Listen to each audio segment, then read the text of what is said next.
"Are you sure there's nobody I can call for you, sir?"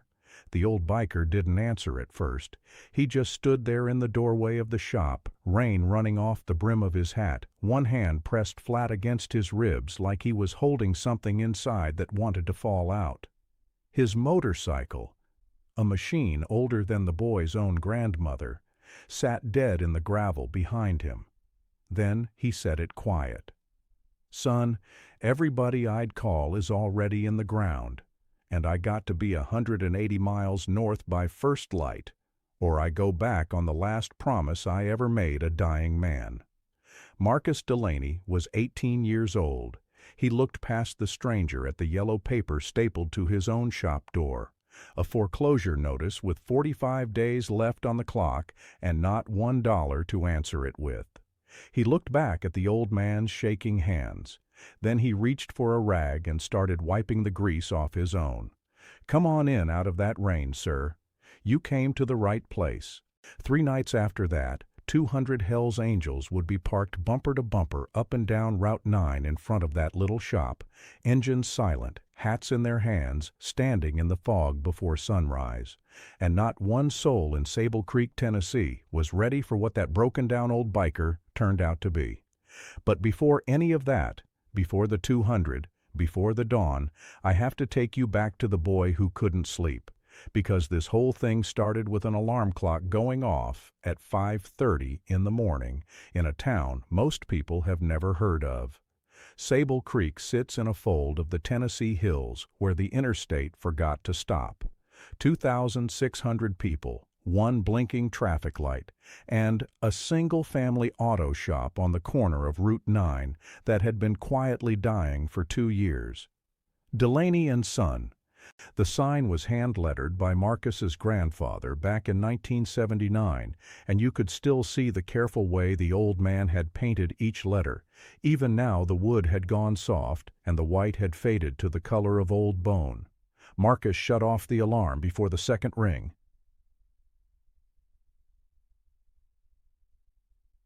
His grandmother slept light. Pulled on yesterday's jeans and started the coffee the way he had every day since he was 12. 6 years of the exact same morning. His father, Otis Delaney, had died when Marcus was 12. A logging truck came off a wet grade on Highway 40, and that was the end of a good man who'd never wronged anybody. Otis was Ruth Delaney's only son, the whole reason the sign said, "and son." After the funeral, it was just the two of them in the tin-roof house behind the shop, an old woman and a boy who understood he was the man now, ready or not. Marcus never talked about the accident. Neither did his grandmother, but every Sunday, without a word, he dusted off his daddy's old workbench. The travel mug Otis drank from the last morning of his life still sat there, a ring of coffee dried brown in the bottom. And propped in the corner, wrapped in a rag Marcus changed twice a year, was a small hand-forged iron horseshoe. Nobody knew where it came from. When Marcus asked once as a boy, his daddy had gone quiet and just said, "A man gave me that a long time ago for doing something I'd have done for free. You keep the things people give you when they didn't have to." Then he changed the subject, the way he always did. Marcus still didn't fully understand it at 18. But he polished that horseshoe every Sunday anyway, because his daddy had, and some things you keep doing after a man's gone as a way of keeping him. By 6 that morning, Marcus was under the hood of a truck belonging to one of the last loyal customers Delaney and Son had left, and there weren't many. 18 months back, a chain outfit called Quick Lube Nation had opened 8 miles down the interstate, glass and steel and coupons in every mailbox, and it had already shut 4 family shops in the county. Delaney's was the last one holding its door open, and here's what nobody knew, not his grandmother, not his best friend. Every night Marcus walked out to the pilot truck stop and worked the graveyard shift, 10 to 2, 5 nights a week. Cash in an envelope, no questions.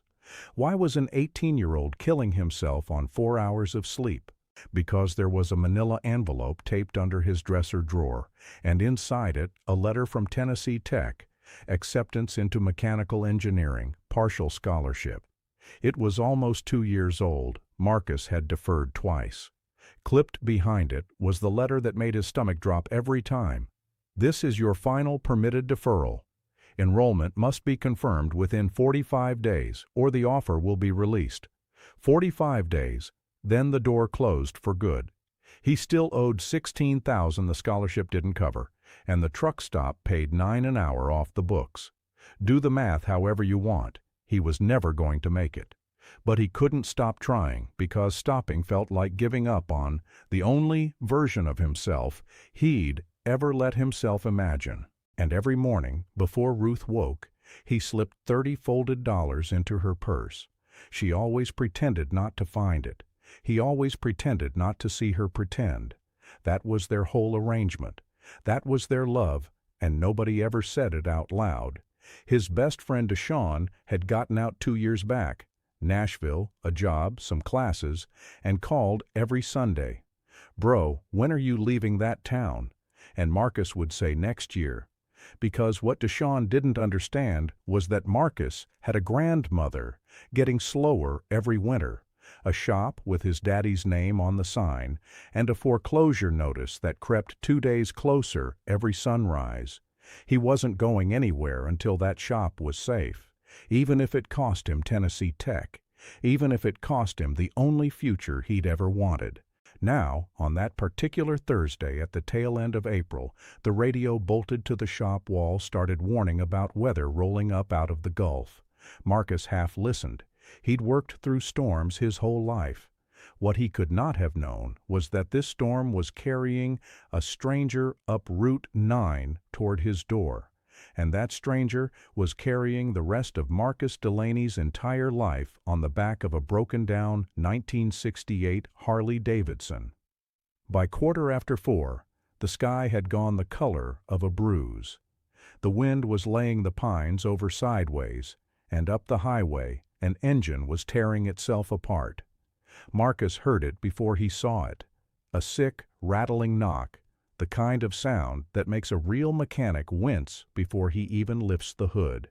He stepped out from under the bay door, wiping his hands, and squinted through the first fat drops of rain. There was an old man out on the shoulder, pushing a motorcycle, leather cut soaked black, gray beard plastered to his jaw, limping bad, one hand on the grip, the other pressed against his hip. The bike was a beautiful thing, even from 100 yards off. A vintage shovel head, chrome, gone dull with road grime, the kind of machine you mostly saw behind rope in a museum. And it was stone dead. He got it into the gravel just as the sky opened all the way, and Marcus jogged out into it. "Let me get that, sir." The old man looked up. Weathered face, blue eyes gone pale at the edges. "Much obliged, son." They rolled the shovel head into the dry of the bay, and the second the kickstand dropped, the old man sat down hard on a work stool, like his legs had quit on him. Ruth appeared in the doorway to the house, dish towel in her hands. She took one look at the leather, the road patches, the tattoos climbing up out of the man's collar, and her whole body went stiff. "It's all right, Gran," Marcus said, low. "And here's the thing that changed the temperature of that room." The old man saw her flinch, and instead of pretending he hadn't, he got up off that stool, slow, hurting, took his soaking hat off his head, and held it against his chest with both hands like he'd walked into church. "Ma'am, my name is Duke. I am truly sorry to be tracking rain into your home. I would not have knocked on your door if I had anywhere else to go." Ruth's shoulders came down half an inch. She'd raised a son and a grandson on the principle that manners don't cost a man a dime, but they tell you everything about him. "Well, get on in out of that weather, Mr. Duke. I'll put on coffee." While Marcus crouched at the engine, the old man told his story in pieces. He'd been riding solo 3 days up out of Florida. The shovelhead started running hot around Chattanooga, then missing and bucking north of there. His first stop had been the Quick Lube down on the interstate. And a kid, at the counter, had laughed in his face. "We don't touch anything that old, man. Try to find a museum." So Duke had pushed his dead bike the last mile and a half in the rain to the only other lights still on.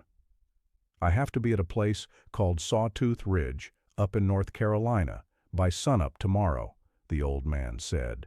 180 miles, or I break a promise I made standing over a grave." Marcus looked up. "What kind of promise?" Duke went quiet a moment. "I had a brother, not by blood, by something stronger if you ride. His name was Cole. He passed last June. 41 years we rode together.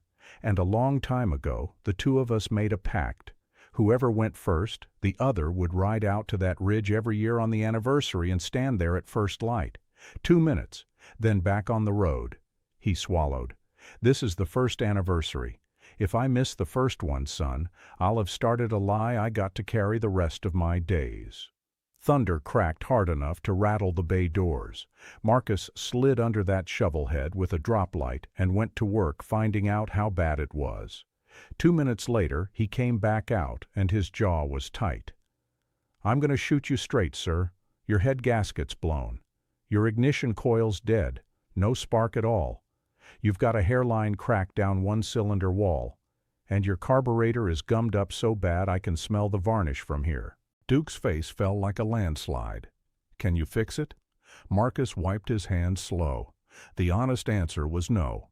"Sir, the parts for a 1968 shovelhead don't exist in this county. Every shop within 80 miles closed at 5. The roads are shutting down as we speak. Even if I could order them overnight, they'd take 3 days." The old man's eyes went far off. Then his hand went shaking into his cut and came out with a fold of bills, and he held it out. "Son, I'm not asking you for charity. I'll pay whatever it's worth, or whatever I've got, whichever's more. Please. I am begging a stranger, and I have never done that in my life. Please, son, don't let me fail him. Not the first year. Not on that ridge." And in Marcus's head, clear as if the man were standing right behind him with a hand on his shoulder, his father's voice came up out of 6 years of silence. "When a man's broke down in the rain, boy, you don't ask his price." Outside, lightning tore the sky in half over Sable Creek. Marcus looked at the old man's shaking hands one more time. Then he reached over and folded Duke's fingers back closed around the cash. "Put that away, sir. Gran, we're going to need a full pot of coffee. It's going to be a long night." The old biker put both hands over his face and made a sound Marcus would never forget as long as he lived. A grown man crying with pure relief in a shop that was itself 45 days from being taken away forever.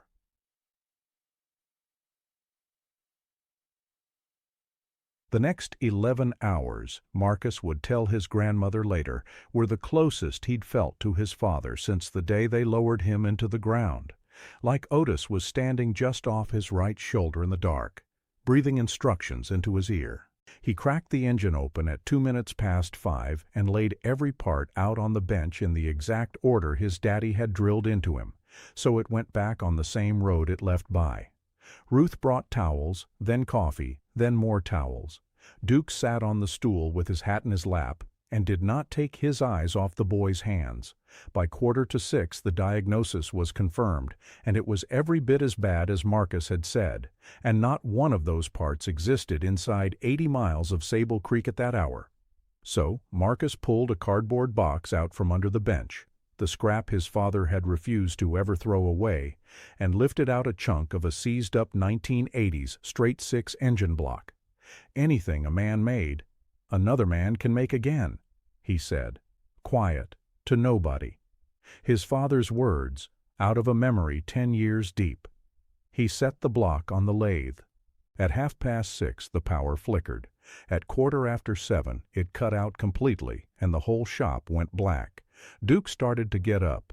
Marcus waved him down, lit the kerosene lantern off the wall, and clamped his father's old battery work light, the same dented one Otis had used every night for 20 years, to the engine stand. The bay glowed yellow, and then Marcus went to work in the dark the way his father had taught him. He turned that block on the lathe by hand, slow, patient, a quarter-inch at a time, measured the sleeve against the shovel-head specs, adjusted, turned again. Sweat ran down his back and dripped off his nose onto the steel. The rain came down so hard on the tin roof, he could barely hear himself breathe. By 8:45, the new sleeve was fitted clean. The dead ignition coil he replaced with one he'd pulled off a busted riding mower the summer before and set on a shelf for a rainy day.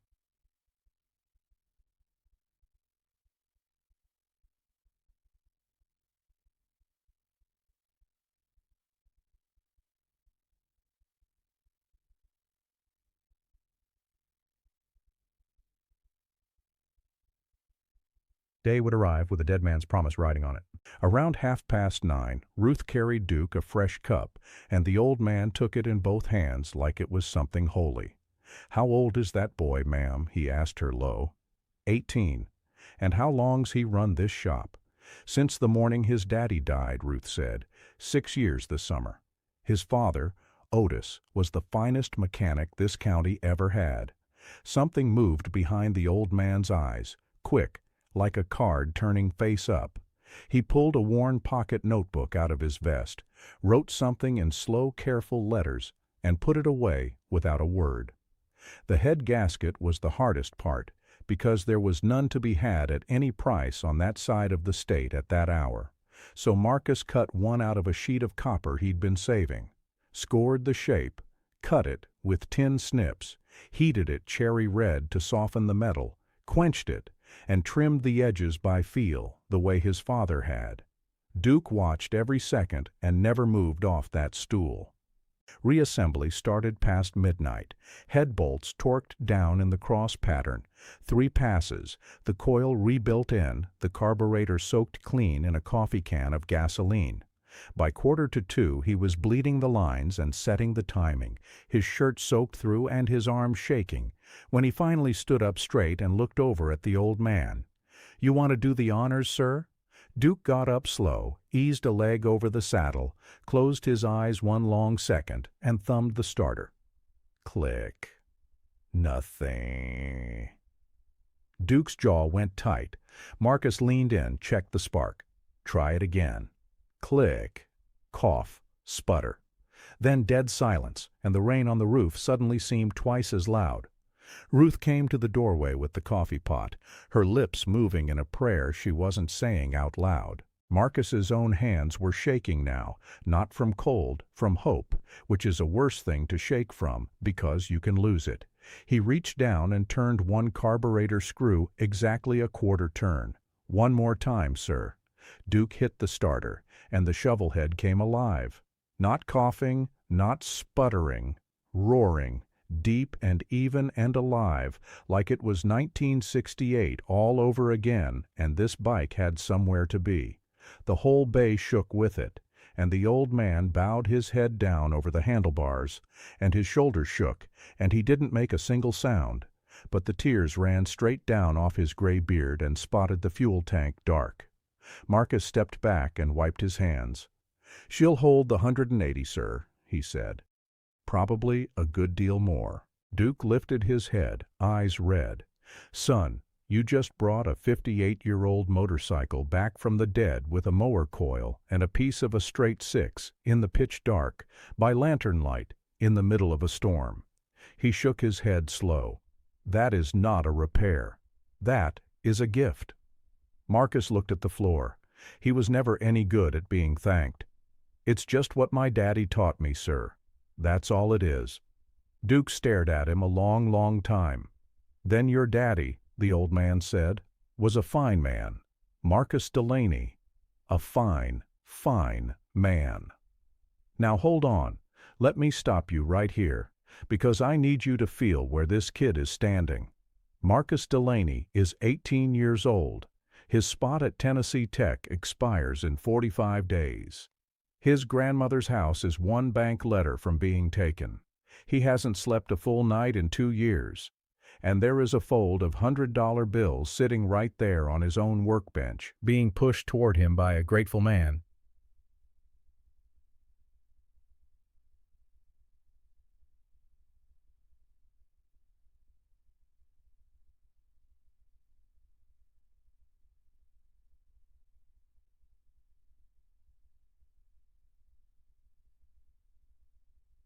push it right back. You'd take it. I might take it. Any reasonable person would take it. But you can tell everything you'll ever need to know about a person by what they do when you offer them more than they earned. And Duke Callahan was about to find out exactly, precisely, who Marcus Delaney was.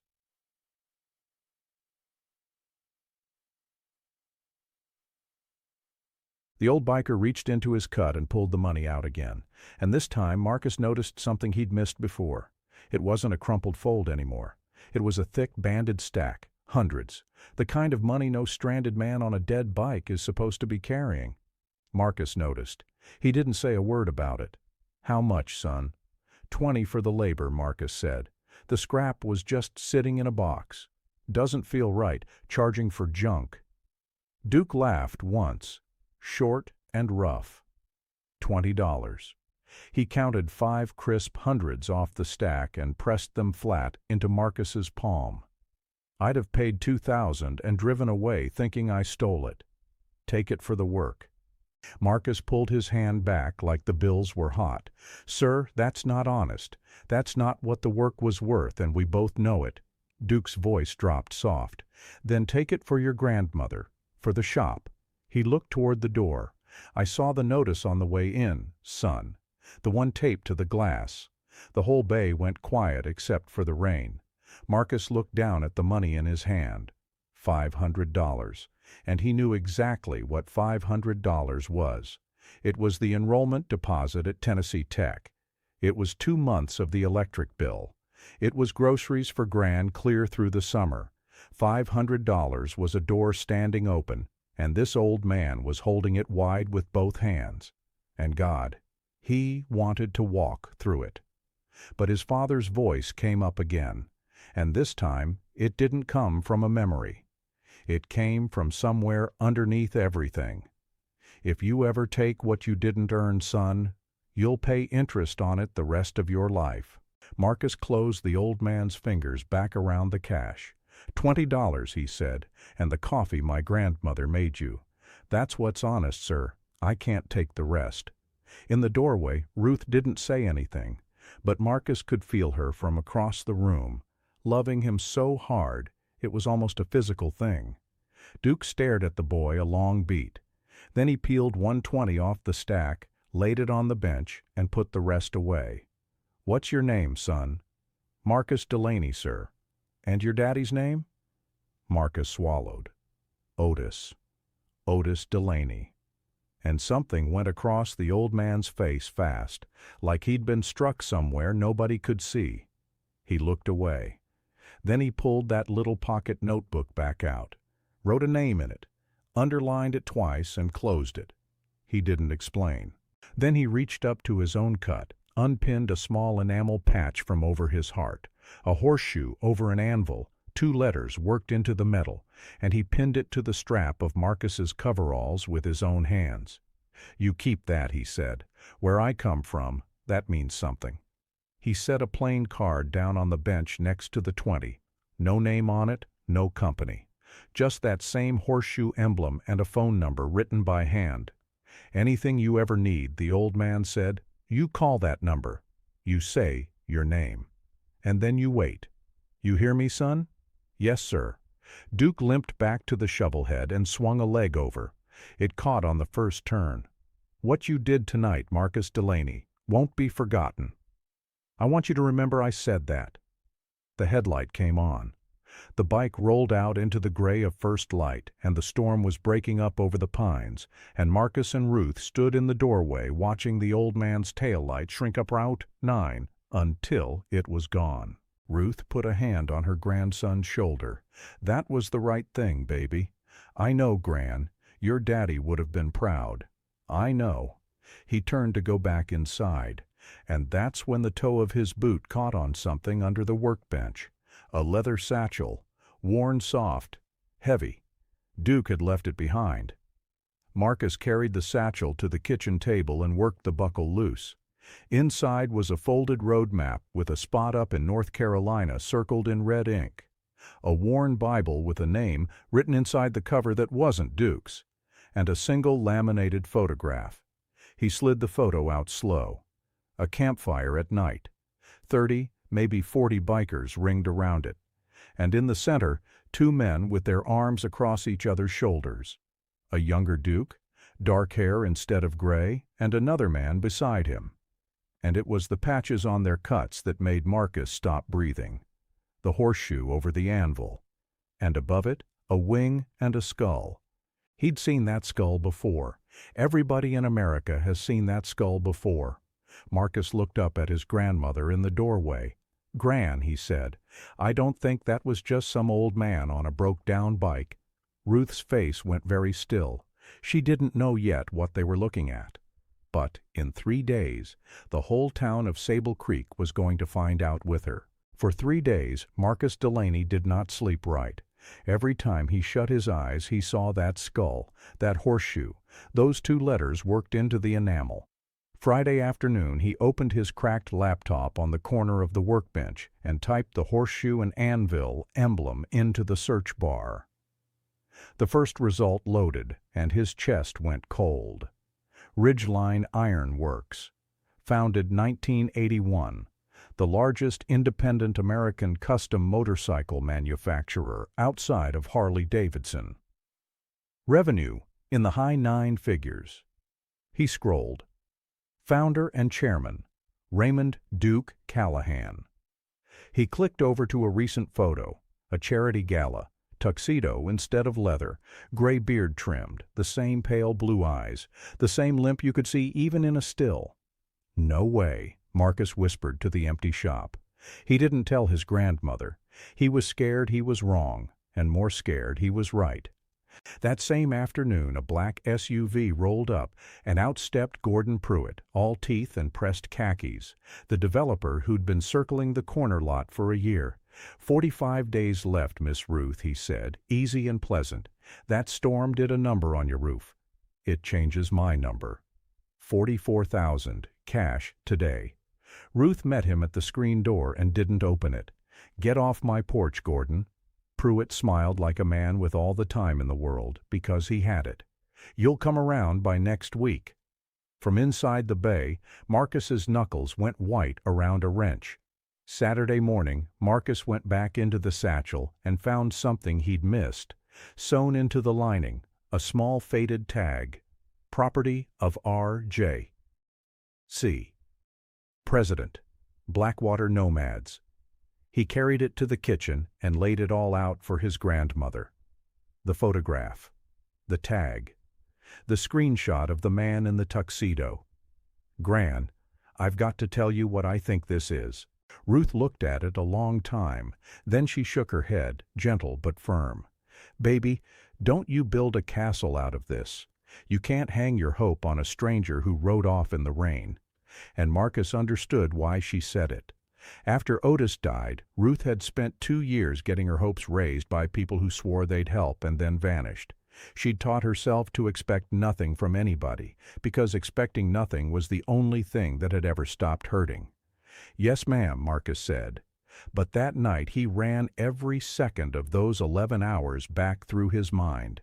The way the old man had written his daddy's name and underlined it. The banded stack of hundreds a stranded man had no business carrying. And that iron horseshoe on his father's workbench. The one Otis said a man had given him a long time ago for doing something he'd have done for free.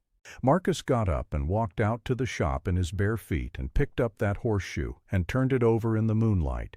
Stamped into the bottom of it, so worn he'd never once noticed in 18 years of dusting it, was a tiny mark. A horseshoe over an anvil. Marcus sat down right there on the cold shop floor and could not get his breath. Sunday morning, 4:11 a.m. Marcus was half asleep when he felt it before he heard it. A low rumble coming up through the floorboards like thunder that wouldn't quit. But there was no storm. The sky had cleared days ago. The rumble got louder and louder. Across the hall, Ruth sat up in her bed. Marcus? He was already at the window. His first thought was a freight train, but the freight line ran the other side of the county, and a train moves past you. This wasn't moving past. This was coming toward the house and getting closer every second, a wall of sound rolling up Route 9 out of the dark. And standing at that window in the last of the night, Marcus Delaney understood, all at once, what was coming. And it was coming for him. What pulled into the gravel lot of Delaney and Son at first light that Sunday morning was not a freight train. It was a promise. 200 of them. Headlights poured up the country road. Not 3, not 30. 200. Harleys in tight formation. Choppers, baggers, vintage shovelheads, custom touring rigs chromed to a mirror. They filled the gravel lot and the back pasture and lined both shoulders of Route 9 for half a mile in each direction. The morning fog curled around 200 idling engines. And then, all at once, the engines cut. The silence that dropped down over that lot was so complete it rang in Marcus's ears. "Marcus," Gran's voice came tight from the hall. "Get away from that window." 3 slow, heavy knocks came at the front door. Ruth pulled Otis's old shotgun off the rack over the mantel. She didn't raise it. She just held it low, the way old women in the country hold things they are praying to God they'll never have to use. Marcus walked to the door. He opened it. Standing on the porch was Duke Callahan, cleaned up, beard trimmed, leather cut crisp and dry. And behind him, filling the yard, 200 Hell's Angels in full colors stood in perfect silent formation, helmets off, hands folded in front of them. Duke took off his sunglasses. "Miss Delaney," he said, "may we come in? There is a debt owed to you and your grandson that I have come here to settle this morning." Ruth lowered the shotgun an inch. Then she lowered it all the way, and she stepped aside. Duke came in, and behind him came a man built like a grain silo, carrying a leather portfolio under one arm. He nodded to Ruth, gentle for a man his size. "Ma'am, name's Boone. I keep Mr. Callahan's affairs in order."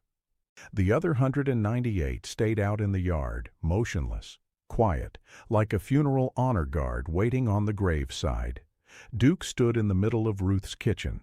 The kitchen with the yellow curtains gone thin from washing, the chipped table, the wall where a boy's growth had been marked in pencil for 6 years and then stopped. He held his hat in both hands and looked the old woman square in the eye. "Ma'am," he said, "my full name is Raymond Callahan. Folks have called me Duke since before your grandson's daddy was born. I am the founder and chairman of Ridgeline Iron Works, and I am the National President Emeritus of the Blackwater Nomads chapter of the Hells Angels." Ruth sat down hard in a kitchen chair. "And I owe your grandson, and I owe your late husband's son, a debt I cannot pay with money," Duke said. "But this morning, ma'am, I aim to try anyway." Marcus stood frozen in the doorway. He could hear his own heart. "I made the ride," Duke said quiet, 180 miles up to Sawtooth Ridge on a mower coil and a homemade copper gasket, and she never so much as coughed. "The bike got me there, ma'am, but your grandson got me there." He looked over at Marcus. "At that ridge, at first light, in front of 600 of my brothers, I stood up and I told them what happened in this shop Thursday night. The boy, the storm, the 11 hours by lantern light, the $20 he wouldn't budge off of." His voice caught. "And then I told them something I have not spoken out loud to a living soul in 14 years. Ruth's hand went to her chest. 14 years ago, Duke said, I threw a rod on a state highway outside a little town called Marston, Mississippi, middle of July, heat coming up off that blacktop like a stove. I sat on that shoulder 2 hours and watched trucks go by. 2, 4, 6. Nobody stops for a man in colors, ma'am. They see the leather and they look straight ahead." His eyes had gone wet, and then a man pulled over in an old pickup. A black man in grease-stained coveralls headed home from work, and he had a little boy riding in the passenger seat next to him. Couldn't have been more than 4 years old. Ruth made a small sound. "That man Worked on my engine 4 hours on the side of that highway in 101 degrees, Duke said, and his boy stood right there handing him wrenches the whole time, and when I was running again, I tried to put every dollar in my pocket in that man's hand, and he wouldn't take 1 cent. He wiped his hands and told me, his daddy taught him, when a man's broke down in the rain, son, you don't ask his price. Ruth put both hands over her mouth. I asked that man his name, Duke said, and his voice broke clean through. He told me it was Otis Delaney, out of Sable Creek, Tennessee. Marcus grabbed the doorframe to stay standing. I meant to find him again. I had something I wanted to give the man. But I let a year go by, and then 2, and then I heard he'd passed in a truck accident up on Highway 40. I have carried that unpaid debt for 14 years, ma'am. And then Thursday night, in the middle of a thunderstorm, his son fixed my engine. Same trade. Same words, right down to the letter. Wouldn't take my money. Same hands. He looked up.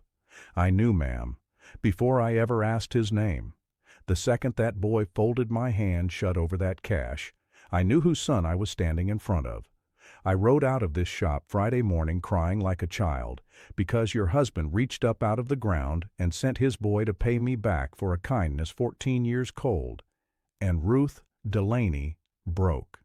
Both hands flew to her face and the tears came in waves, silent, shaking her whole body. Otis, she said. Oh, Otis. And Marcus finally understood the horseshoe. He looked across the dark bay at his father's workbench, and at the little iron horseshoe he'd polished every Sunday for 6 years without ever once knowing why. The horseshoe a stranger had given his daddy on the side of a Mississippi highway for doing something he'd have done for free. You keep the things people give you when they didn't have to.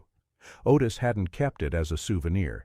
He'd kept it as a reminder of the day he chose to be kind to a stranger when nobody would have blamed him for driving on by. Duke turned to the big man. Boone, the portfolio. And Boone stepped forward and set the leather folder down on the kitchen table, slow and careful, like it was something you weren't supposed to touch with bare hands. Ma'am, Duke said, with your blessing, there are some things owed to this family.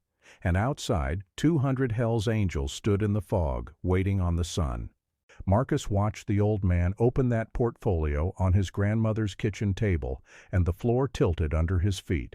Duke drew out the first document and slid it across. Miss Delaney, this is the title to your home and to the shop. Free and clear. The Ridgeline Foundation paid off the note, and every dollar of back taxes on Friday morning. $48,000. Penalties and all. It's done. Ruth's hand went to her mouth. She just stared at her own name on the deed. For the first time in her whole life, the ground she stood on belonged to her. Duke slid a second document forward. This is a building plan. We're going to rebuild this shop into the Otis Delaney Memorial Restoration Garage. New lifts, a real machine shop, a paint booth, a vintage parts warehouse. $680,000. He paused. And your husband's workbench, ma'am, his mug, that iron horseshoe, the light his son works by. Those go under museum glass at the front door.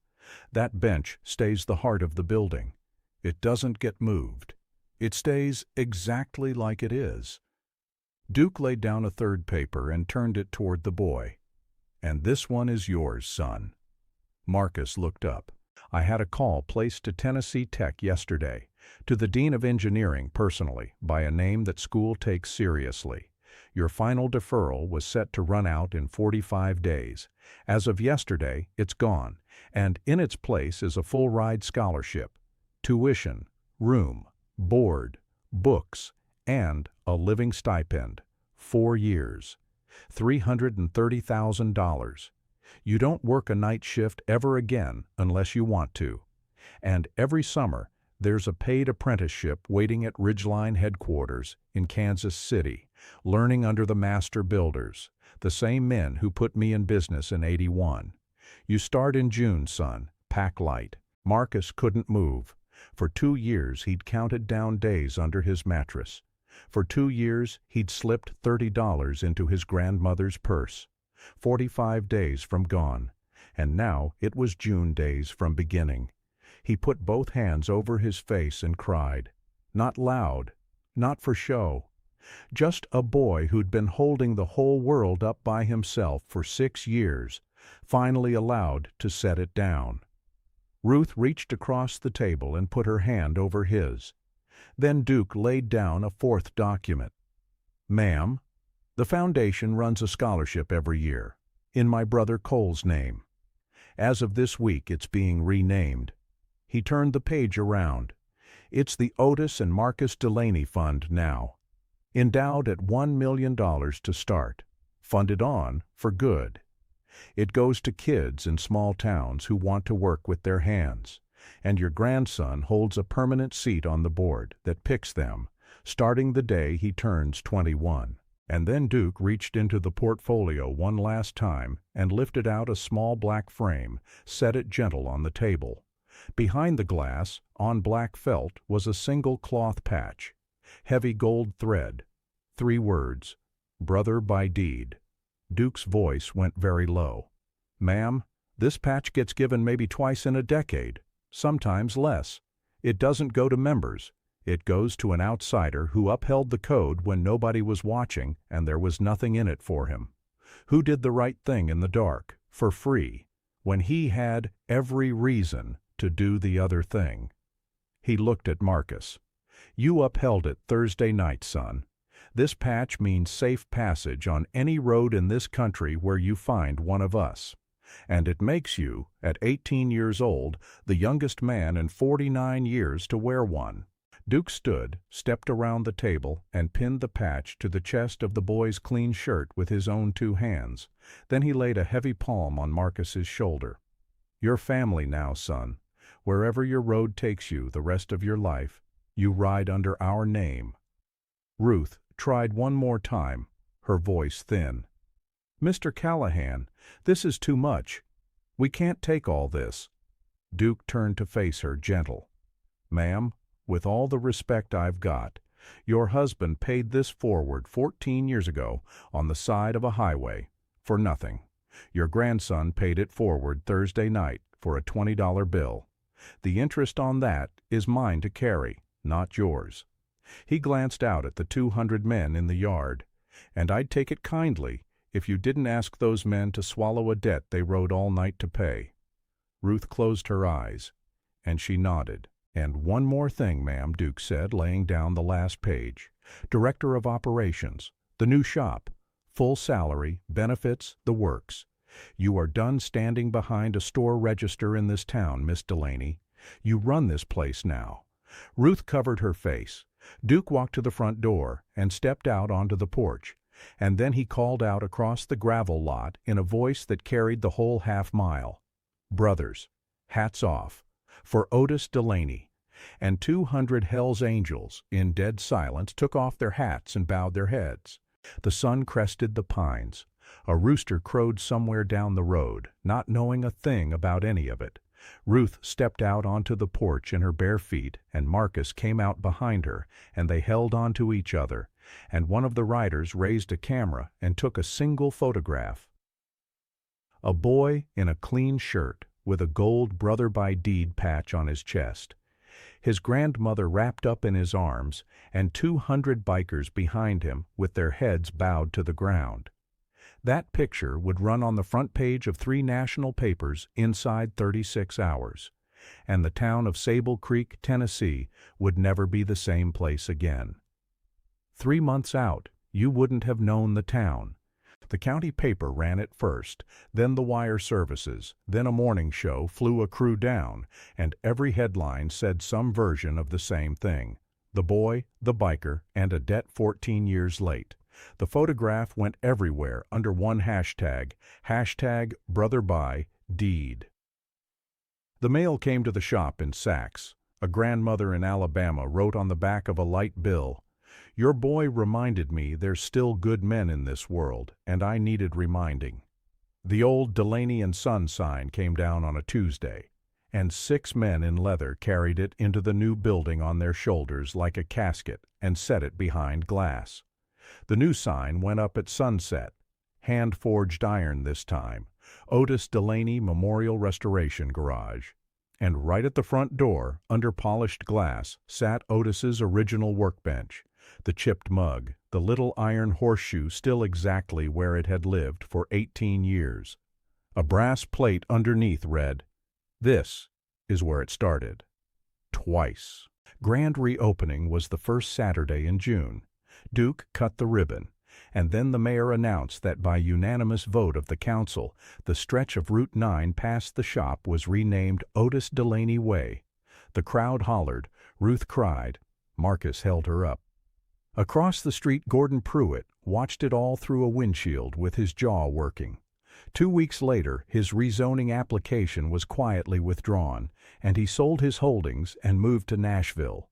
Nobody ran him off. The town had just grown up around honest people, and there wasn't any oxygen left for the other kind.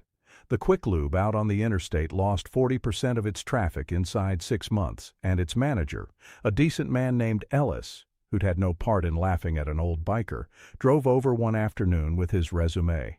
Ruth hired him on the spot. Marcus left for Tennessee Tech in August.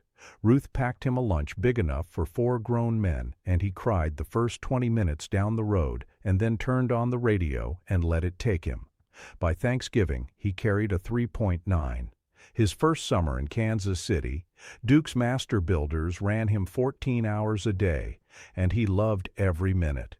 By his second year, he'd built a ground-up custom motorcycle in his father's name and called it the Otis. It brought $42,000 at a charity ride, and every dollar went into the Delaney Fund. Deshawn left his Nashville job and came home as lead apprentice. Ruth ran the front office and took in a young woman named Kayla who'd just aged out of foster care, gave her the guest room, then a job, then a grandmother. And the biggest ripple started up in Kansas City, where the Ridgeline Foundation launched the Corner Shop Project. Find a family garage on the edge of foreclosure, pay the debt, rebuild it, hire the family back. 30 shops in 2 years across 14 states. Better than 600 jobs saved. On a quiet Saturday that fall, Marcus drove home and went out to the cemetery on the hill wearing his brother-by-deed patch. He laid a small thing on his father's headstone, an iron horseshoe he'd forged himself, twin to the one under the glass, and sat in the grass a long while. He didn't cry. He just talked. Quiet. "You were right, Daddy," he said, "about the rain, about the strangers." Duke came through Sable Creek 4 or 5 times a year after that, stayed in the guest room, ate Ruth's biscuits at sunrise. The apprentices took to calling him Uncle Duke, and the old man answered to it every time, like it was the finest name he'd ever been given. And then, 1 year too, the day after the storm that changed everything, Marcus Delaney did the thing his grandmother later said she'd been quietly waiting on all along. It was a Thursday night, late spring. Another storm coming up out of the Gulf, the pines laying over in the wind. Marcus was 20 now, home for the summer, alone in the memorial shop at 11 at night, closing up the last bay. And that's when he heard it, the low, wet knock of an engine dying out on Route 9. Then a soft knock at the side door. A man stood in the doorway, rain-soaked, worn out, maybe 30, and beside him, holding tight to 2 of his fingers, a little boy in pajamas, half asleep on his feet. Behind them, an old pickup with its hood up and steam coming off the engine. The man's voice cracked. "Somebody at the gas station said this place helps folks who can't pay. I got to get my boy home. His mama's working nights, and I don't have any money on me. I'm sorry to even ask." Marcus did not blink. "Come on in out of that rain, sir," he said. "My grandmother's still up. She'll fix your boy some cocoa." He wheeled the truck into the bay. Cracked hose, fried thermostat, nothing an hour couldn't cure. He worked in the yellow light, quiet, the way his daddy used to.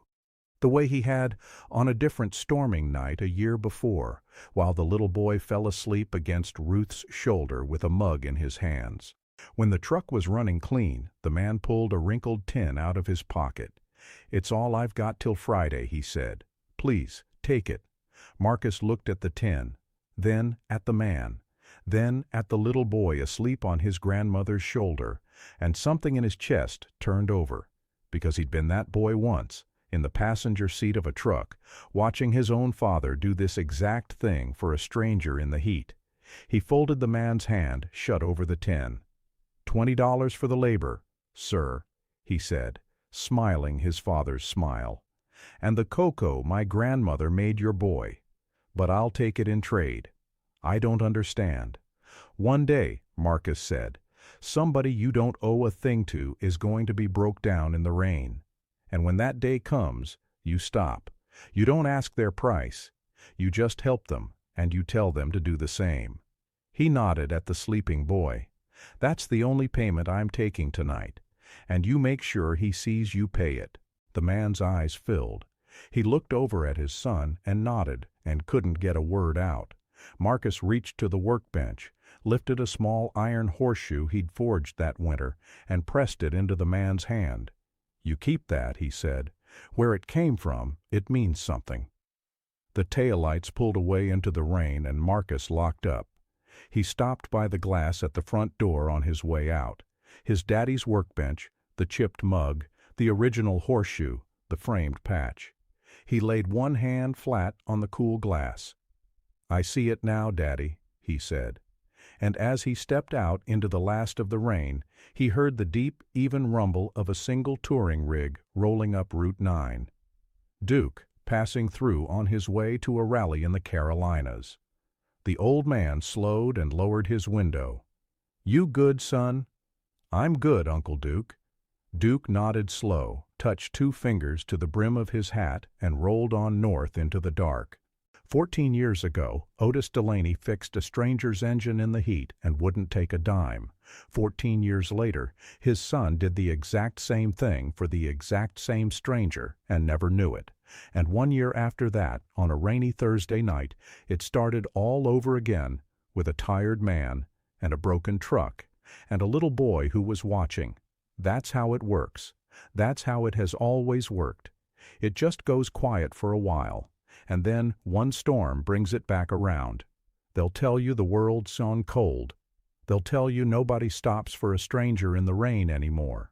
They'll tell you a kid like Marcus Delaney shouldn't have to fix an engine at 3 in the morning just to earn a shot at a life.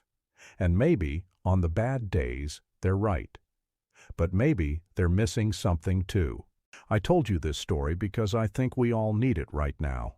The world keeps telling us to expect the worst from each other, and every so often, somebody like Marcus stands up in the middle of a storm and proves the whole world wrong. Quiet kindness is still out there. It's still riding around on old highways looking for a place to land.